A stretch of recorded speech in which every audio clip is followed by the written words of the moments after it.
우리는 지난 시간에 여전히 아버지와 형을 속여서 큰 곤욕을 치렀는데도 불구하고 옛 습관을 버리지 아니한 야곱에게 하나님께서 야곱보다 더한 라반을 만나게 하셔서 하나님의 백성들이 하나님의 방법대로 살지 아니하고 이 세상 사람들이 흔히 사용하는 잔꾀나 악한 방법을 사용하면 이 세상 사람들은 애초부터 죄악된 영역에 거하고 있는지라 그런 악한 방법은 우리보다 훨씬 전문가이겠죠.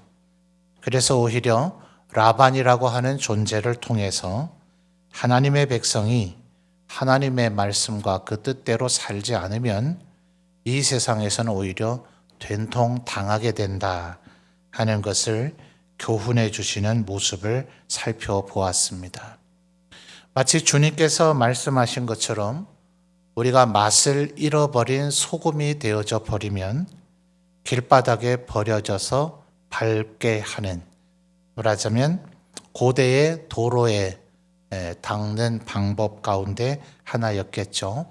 소금의 그 성분, 짜게 하는 성분을 잃어버렸더라도 그것이 그런 용도로는 쓰일 수 있을 터이니까 길에다가 뿌려놓게 되는데 많은 사람들이 지나다니면서 짓밟게 되는 그런 이제 일이 실제로 일어난 거죠. 고대에는 이제 그런 용도로도 사용을 한 것이죠. 그것을 비유적으로 설명하면서 하나님의 백성들이 하나님의 말씀과 하나님의 뜻대로 살지 않으면 이제 그런 비참한 결과를 갖게 된다 하는 것을 주님께서 교훈하신 바도 있습니다. 어쨌든 이 야곱은 자신의 그 욕망과 그 방법을 버리지 않고 어떻게 하든 돈 한 푼 가져오지 않은 채로 어떻게 하면 아내감을 얻을 수 있을까?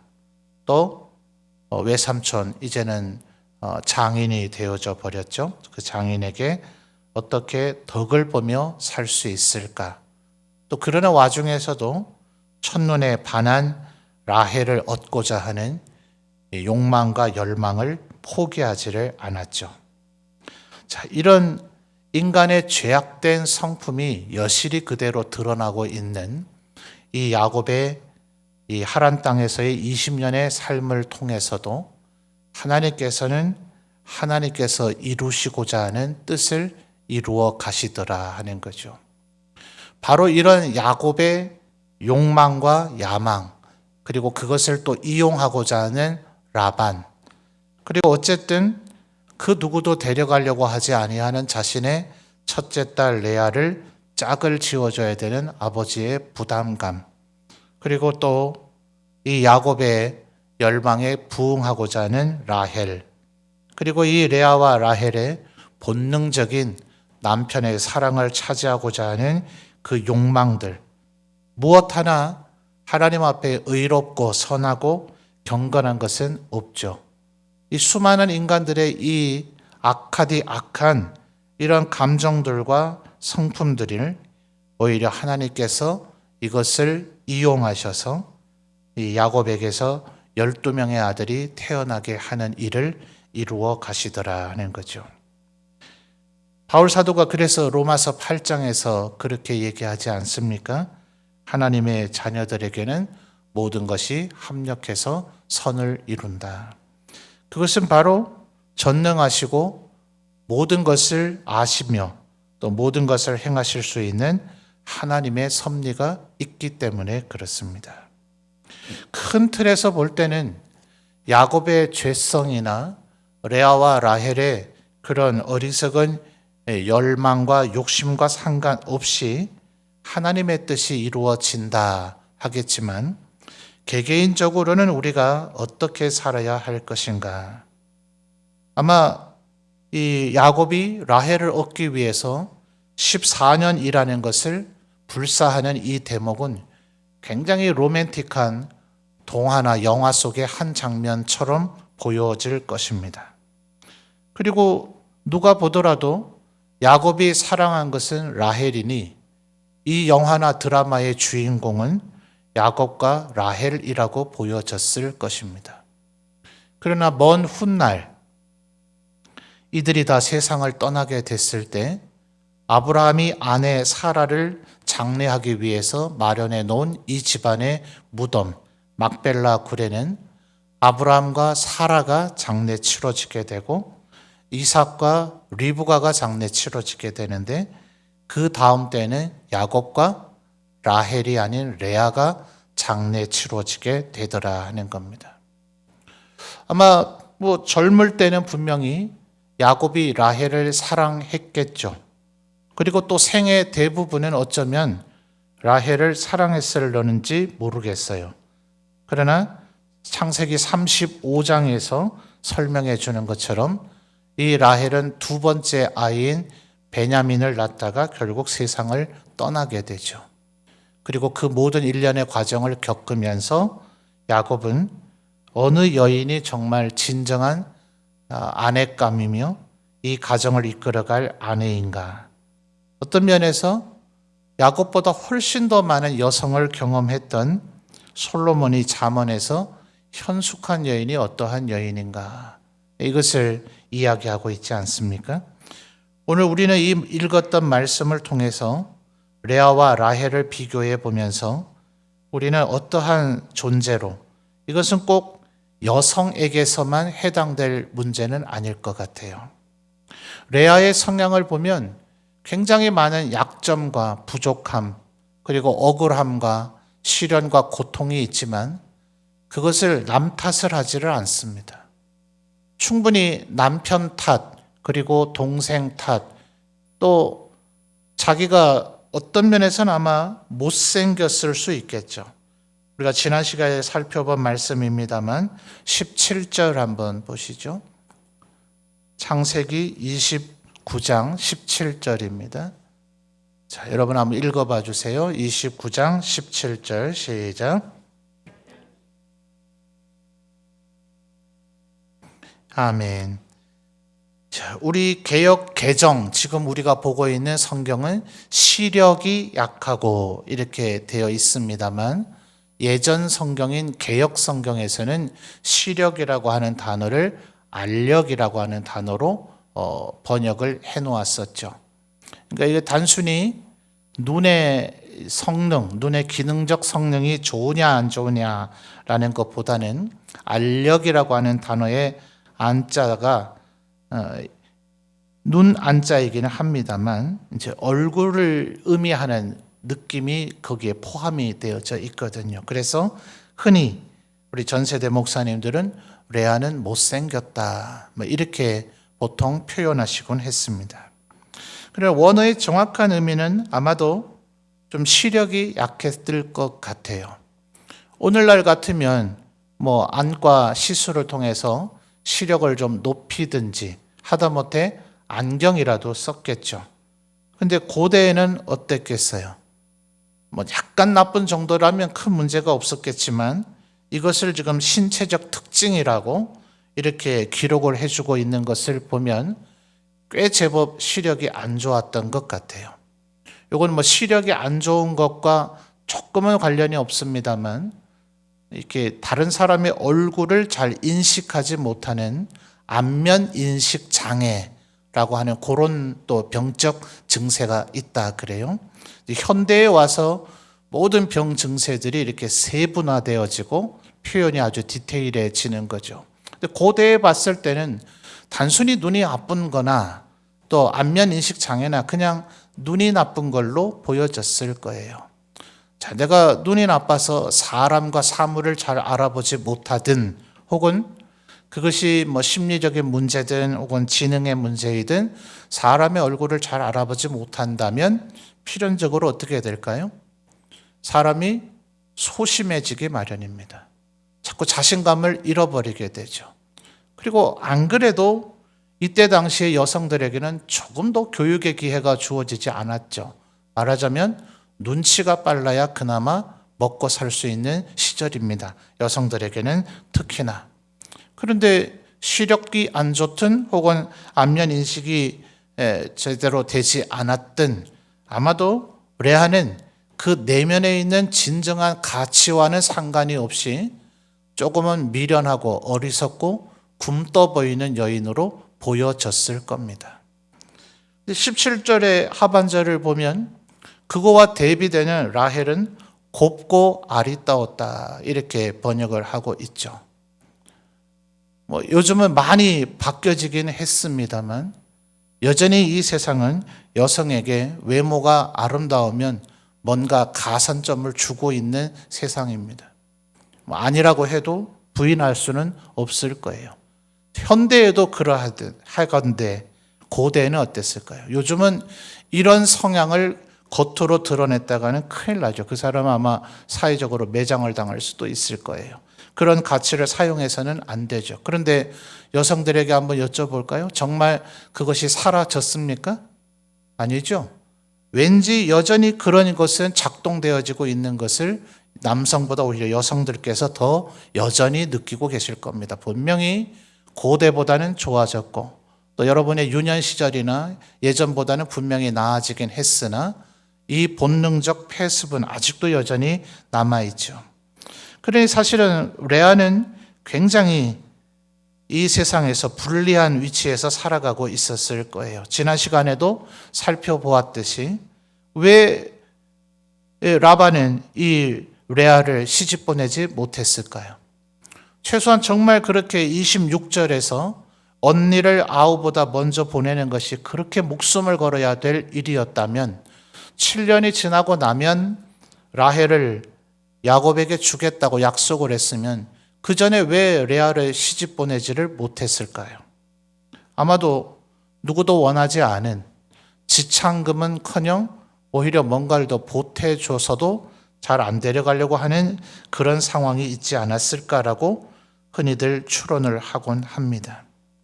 자, 그러니 아마 이렇게 자신의 삶에 부족함과 연약함이 많다면 다 그런 것은 아니지만 우리가 믿음으로 하나님을 의지하는 그 신앙을 잘 붙잡지 않으면 불평과 원망이 가득 차기가 쉽습니다.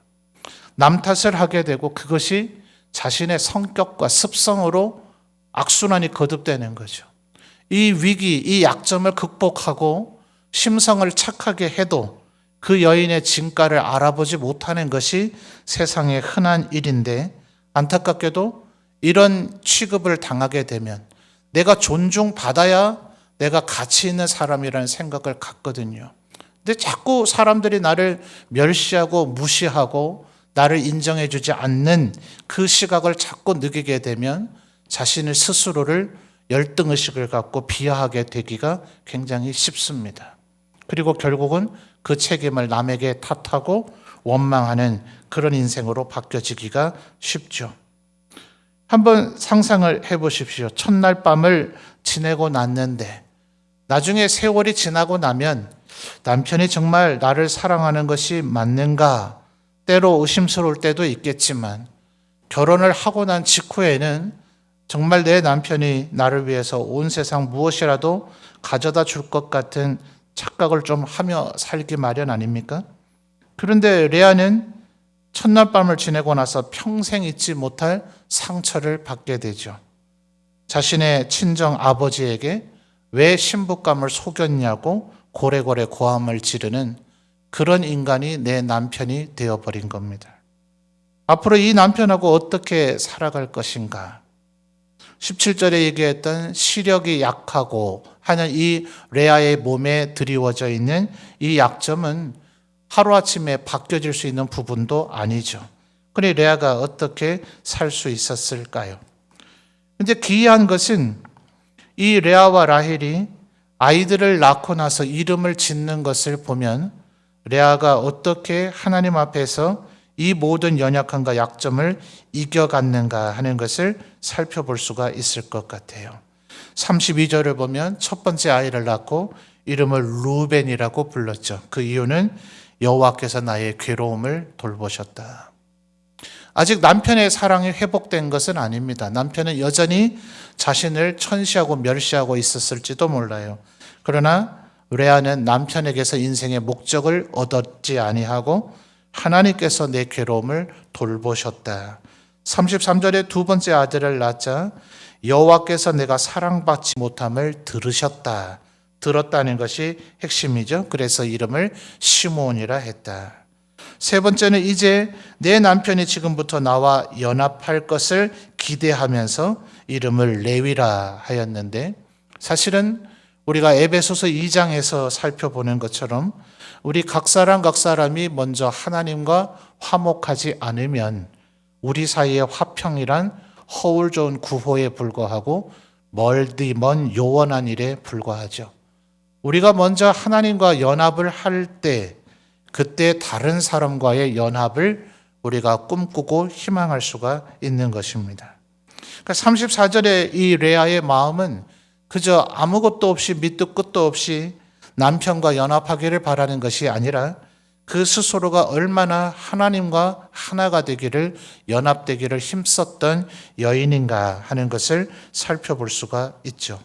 35절에 네 번째 아들을 낳았는데 여전히 남편이 자신을 사랑하는 것으로 변화되지는 않았습니다. 그런데도 이 여인은 여호와를 찬송하는 자리에 이르러서 그 이름을 레아라고 불렀습니다. 30장 6절로 넘어가면 이제 언니가 4명이나 아이를 낳는 동안 여전히 아이를 낳지 못하는 라헬은 자신의 여종들을 통해서 이 문제를 해결하려고 하죠. 그래서 자신의 여종 빌하가 아이를 낳았는데 30장 6절을 보시면 이름을 단이라 이름을 했는데 그것은 억울함을 푸시는 것이다. 분명히 아마 라헬도 억울할 것이 전혀 없다, 이렇게 말하면 라헬이 섭섭하고 발끈하겠죠. 이런 것을 따지고 분석하는 게 참 무의미하고 가치 없는 일이겠습니다만, 굳이 얘기한다면 레아가 더 억울하겠습니까? 라헬이 더 억울하겠습니까? 레아가 훨씬 더 억울하겠죠. 그래도 최소한 라헬에게는 자녀를 못 낳았다는 문제는 빼고라도 14년을 그 노동력을 허비하고서라도 라헬을 얻겠다고 목숨 건 남자가 야곱 아닙니까? 그러니 억울하다면 레아가 더 억울할 것인데, 이미 우리가 살펴보았듯이 루벤, 시몬, 레위, 유다를 낳으면서 레아의 입에서는 단 한마디도 부정적인 얘기가 나오지를 않습니다. 그런데 이제 빌하를 통해서라도 아이를 낳았으면 감사해야 할 법도 한데 이 라헬이라고 하는 여인에게서는 여전히 억울하다는 얘기밖에 나오지를 않죠. 30장 8절에 이제 또다시 빌하를 통해서 두 번째 아들을 낳아서 이름을 납달리라 했는데 언니와 크게 경쟁해서 이겼다 그래요. 참 이렇게 표현하는 게 너무 어리석고 웃깁니다만, 레아는 4명을 낳고 자기는 자기가 낳은 것도 아니라 여종을 통해서 이제 2명 낳았을 뿐인데 이긴 겁니까? 축구 경기로 이해한다면 4대2로 아직 지고 있는 거 아닙니까? 그런데도 불구하고 경쟁해서 이겼다. 이 라헬이라고 하는 여인이 얼마나 지금 마음에 증오의 감정에 사로잡혀 있는가. 원인도 불분명하고 대상도 불분명하죠. 그저 인생의 만족과 감사를 모르는 여인이더라 하는 겁니다. 레아도 사실 라헬에 비해서 그렇게 크게 낳을 거는 없어요. 그래서 10절 말씀을 보면 레아도 질세라 실바 여종을 아내 남편에게로 들여보내서 아이를 낳게 돼서 11절에 여종을 통해서 아이를 낳았는데 이번엔 가시라고 이름을 지었다. 복되다. 옛날 조선시대 때는 우리나라에 아직 기독교가 전래되기 전이라서 그랬겠습니다만, 조선시대에는 남자들이 더러 첩을 뒀잖아요. 또 고려가 망하고 나서 조선은 숙류 억불의 시대이긴 합니다만 불교는 여전히 남아 있었죠. 아직 기독교가 전래되기 전. 그래서 속담이라 하기도 그렇고 격언이라 하기는 그렇지만 씨앗을 보게 되면 부처도 돌아앉는다. 이런 말이 옛날 우리나라에 있었죠. 근데 참 레아든 라헬이든 참 대단한 여인들인 것 같아요. 이미 레아와 라헬 자기 당사자들만 하더라도 한 남편의 두 아내이니 그것만으로도 참 속이 썩을 지경일 터인데 여종들을 자기들이 자청해서 남편에게 줄 정도가 되면 참 대단한 여인들인 것 같아요. 이제 자신의 여종인 실바가 아기를 낳았다면 아무리 여동생 꺾어보고자 해서 경쟁하듯 그랬다 하더라도 그 낳은 아이는 정말 꼴보기 싫지 않겠어요? 그런데 11절을 보면 그 아이를 가시라고 이름한 이유가 그 아이가 복되기를 바랬다. 이쯤 되면 이 레아의 마음이 얼마나 성숙되어져 가고 있는가. 하나님의 은혜죠. 저는 우리 모두에게 이 은혜가 있기를 바랍니다. 13절을 보면 레아가 실바가 두 번째 아들을 낳았는데 기쁘도다 모든 딸들이 나를 기쁜 자라 하리로다 하면서 그 이름을 아셀이라고 이름을 지었다. 자, 그리고 나서 이제 루벤이 발견하게 된 합한체로 인해서 다시 레아가 아들을 낳게 되죠. 그래서 18절을 보면 하나님이 내게 그 값을 주셨기 때문에 그 이름을 이사가리라. 어떤 면에서는 루벤이 발견한 합한체, 그거를 동생 라헬에게 주고 얻은 것이니 자신의 아들의 노력이고 자신의 노력이라고 할 수 있을 것인데 하나님께서 값을 주셨다. 그 모든 것이 벌어지는 일들에 대해서 하나님 앞에 감사하는 마음을 갖고 있는 거죠. 19절, 20절을 보면 이제 여섯 번째 아들을 낳게 되는데 그 이름을 스불론이라 이름을 하였는데 그 이유는 하나님께서 내게 후한 선물을 주셨다고 신앙을 고백하고 있는 거죠. 이렇듯 지금 레아는 자신의 몸으로 6명의 아이를 낳고 여종인 실바를 통해서 2명의 아이를 낳는 동안 총 8번의 이름을 짓게 되는데 그 이름을 짓는 한마디 한마디가 하나님 앞에서 자신의 그 연약함을 견뎌내고 인내하고 하나님을 바라보고 하나님 앞에서 찬양하며 주님 앞에서 서서히 그의 신앙과 그의 마음이 성숙되어지고 자라나는 모습을 보게 되더라 하는 겁니다. 이제 30장 24절을 보면 합한체의 효력 때문인지 사실은 그렇진 않죠. 22절을 보면 하나님께서 이제 라헬을 불쌍히 여기셔서 생각하신지라 그러잖아요. 그래서 이제 라헬이 비로소 아이를 낳게 돼서 그 유명한 애굽의 총리가 되는 요셉을 낳습니다. 우리에게 이 요셉은 아브라함, 이삭, 야곱을 잇는 족장이자 또 꿈과 비전의 사람이고 하나님을 경외하는 사람이라서 요셉이라고 하는 인물 자체는 대단히 좋은 인물이 분명합니다. 근데 이름의 뜻은 그렇게 썩 좋은 이름의 뜻은 아니죠. 24절을 보시면 여호와는 다시 다른 아들을 내게 더하시기를 원하노라. 자, 만족을 못하죠. 이제 한 아이를 낳았으면 얼마나 오랜 세월이 지금 걸렸겠어요. 언니가 6명의 아이를 낳을 때까지 비라와 실바는 다른 여인이니까 그 세월은 차치하고서라도 못해도 아마 6년, 최소 6년에서 10년 이상의 세월이 걸려서 지금 이제 비로소 아들을 낳았음을 정말 감격하고 감사할 법도 한데 전혀 만족을 못하죠. 내게 한 아들을 더 주시기를 원한다. 말하자면 하나 더, 이제 이런 의미입니다. 자, 35장 18절로 한번 넘어가 볼까요? 창세기 35장 18절입니다.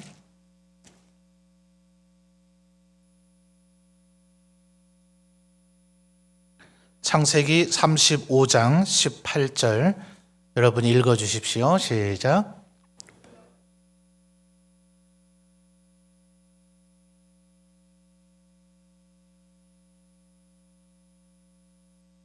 아멘. 자, 이게 이제 라헬이 요셉의 동생인 베냐민을 낳으면서 이제 죽는 이제 그런 대목입니다. 안타깝게도 출산하는 과정 속에서 목숨을 잃게 돼요.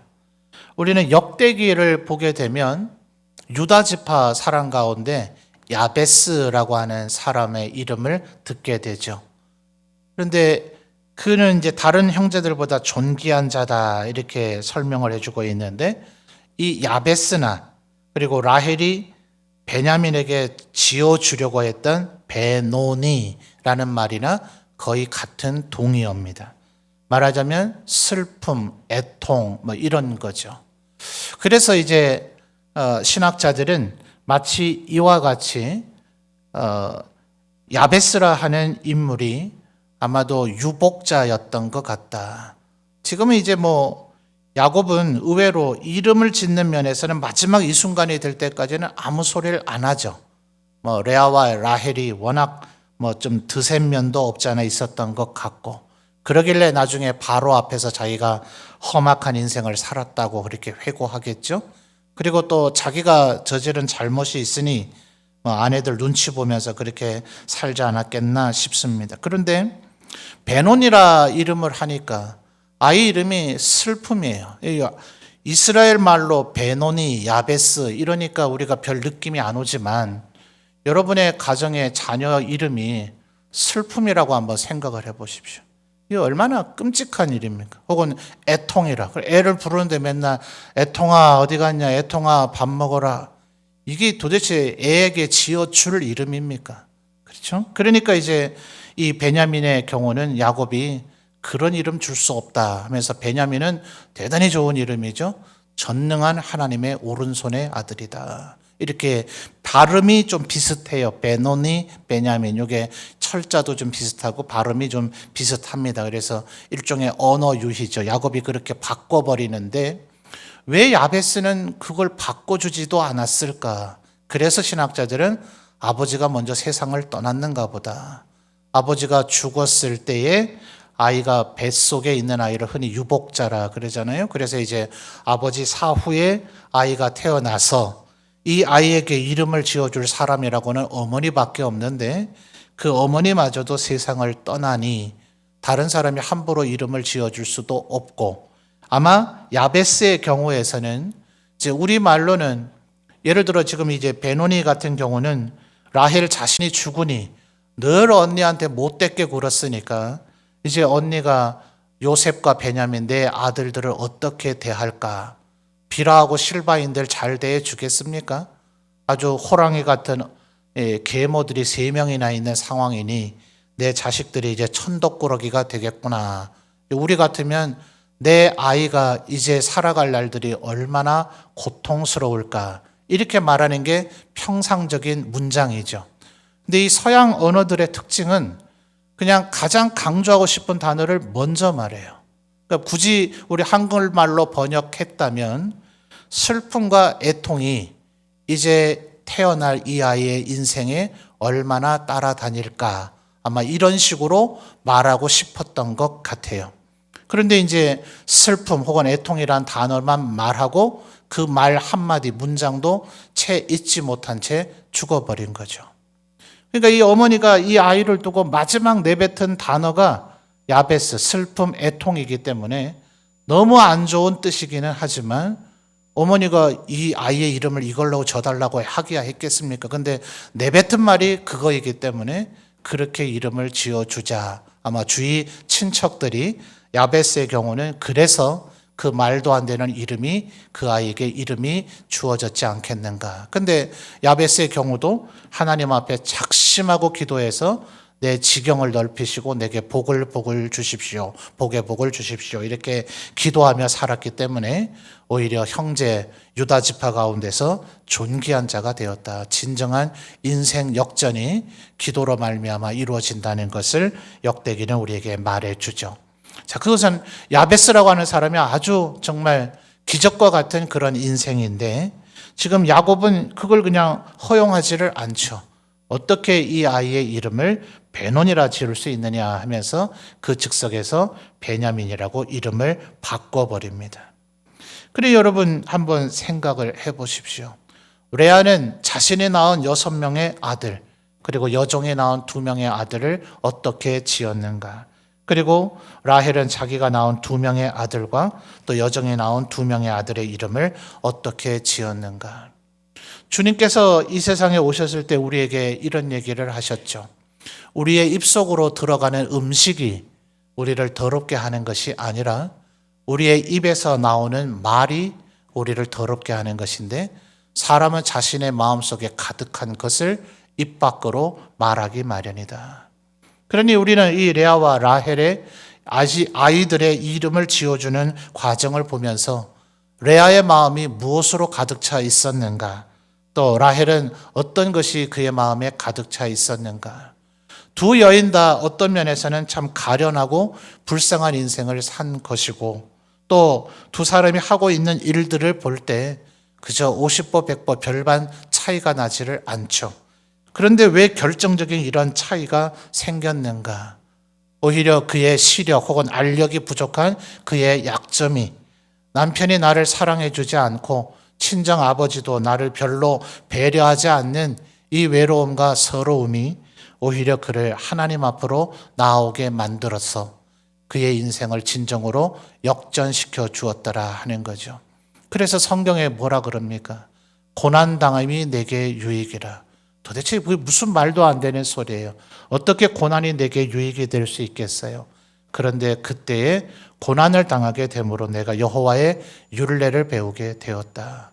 야고보 사도도 그래서 그렇게 얘기하잖아요. 여러 가지 시험을 당할 때에 오히려 기쁘게 여기라. 이 시험이 우리를 연단시켜서 구비되어서 조금도 부족함이 없게 만들어 줄 것이다 하는 거예요. 사랑하는 성도 여러분, 꼭 기억하십시오. 레아 같은 인생을 산다고 해서 모두 다 레아처럼 되지는 않습니다. 우리의 그 약점과 시련에 져버리면, 패배해버리면, 굴복해버리면 우리는 소극적인 성격, 그리고 불평과 원망만 내뱉는 성격으로 우리는 침몰해버릴 위험이 큽니다.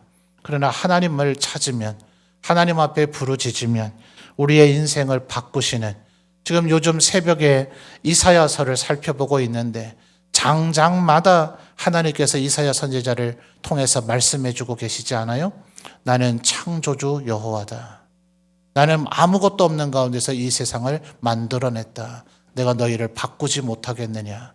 내 말을 듣고 청종하고 나를 찾고 내게 부르짖으라. 그러면 내가 너희를 바꿔놓을 것이다. 어쩌면 레아는 이미 그 비밀을 알고 있었던 거죠. 아무것도 없는 이 가련하고 연약한 인생 가운데에서 오직 하나님만 의지하고 그를 찾을 때에 여호와를 찬송하는 유다와 같은 삶, 여호와 연합하는 레위와 같은 삶으로 그는 살아가게 되더라 하는 것입니다. 남녀 불문하고 우리 모두 다가 레아처럼 오직 하나님만 의지함으로 하나님께서 바꾸어 가시는 인생의 주인공들이 다 되시기를 주님의 이름으로 축원합니다.